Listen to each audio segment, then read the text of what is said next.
My name's Jack Cathrow. I'm a visual artist and ceramicist based in Tūāhuatanga. This is my show with Fiona Newton, and I hope you enjoy the show. Can you talk about the installation stuff? Because I think this is really cool. Yeah, so the installation stuff, I was really lucky to meet a fantastic wood studio owner who was able to hook me up with these large pieces of native timber that they mill themselves from their space up in Northland.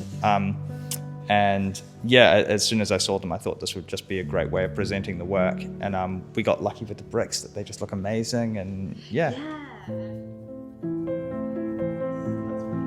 Yeah, and the fact that they're original to the property.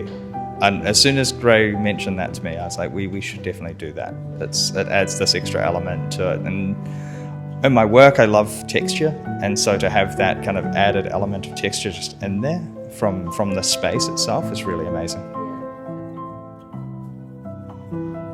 It's a really hard question. To be honest, my favorite piece is probably, and has always been for a long time, this little jar. Is this a sentimental one that you found? It's a one-off piece made from clay from my home that I don't know, there's something about it. It's always resonated with me, and it's been on my shelf for myself for 3+ years. Yeah. And finally for this show, I was like, you know what, I'm just going to put it in there because I think it really shows something of myself and my process. And it's got everything from the pot that I used to cook, the wok that I would cook my dinners with. It got rusty, so I sanded the rust out and used the rust to make it. And there's clay from my house and slip from all kinds of places. And yeah, it's a small little piece, but it's one of my absolute favorites.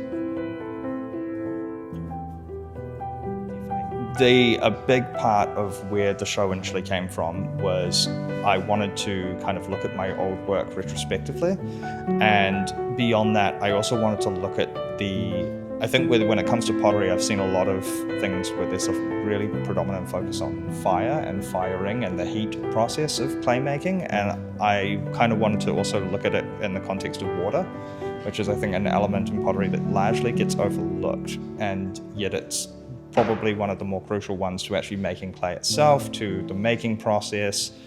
And so I was kayaking down the Wanganui River in the New Year's with my partner and my father-in-law, and in over 3 days of being in the bush and kayaking down the river, I was looking at a lot of the textures on the side of the canyons and the growth of the kind of trees, and I kind of wanted to emulate that kind of natural shape. So the larger morphic work is kind of based on this idea of I wanted to have really organic flowing shapes and let the pots kind of crumple themselves as I built them up.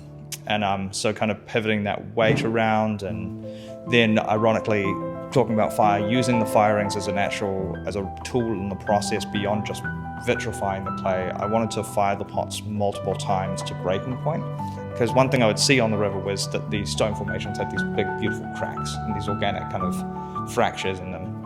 So I fired these pots multiple times on occasions where it would just be, the goal was to break them. The goal was to fire them to the point where the pot would crack and start to buckle and take that form naturally. So some of them have these really great big scars that go through that make them not, strictly speaking, very functional anymore for holding water, but water would pass through them, and kind of exploring that idea. So, and then it just developed from there, where it was objects that involve water, and so bottle forms, large pouring jugs, vases, things that kind of have an organic pouring bowls, things that have a basis in water, and yeah, that was a big part of it for me.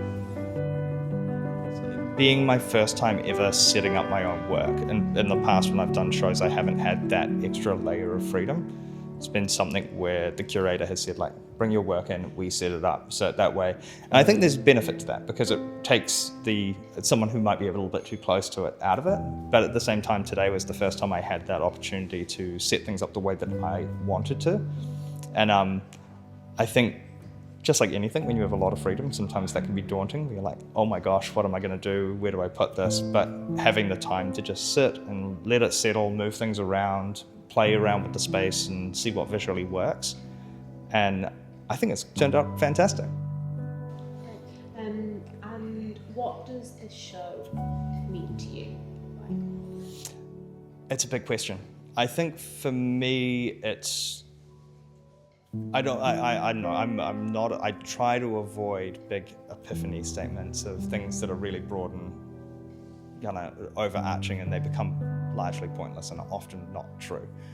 But my hope is that it's a stepping stone to the next thing and changing my style away from the direction. And that's why I wanted to look back retrospectively at what I have made in the past and kind of build on that before I go overseas and I spend an extended period of time working in a studio in Japan. And I want to try and take the inspirations that come from that experience into a new direction.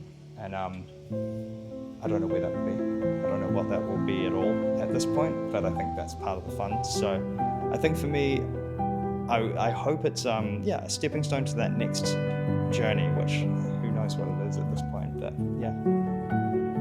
My name's Jack Cathrow. I'm a visual artist and ceramicist based in Tūāhuatanga.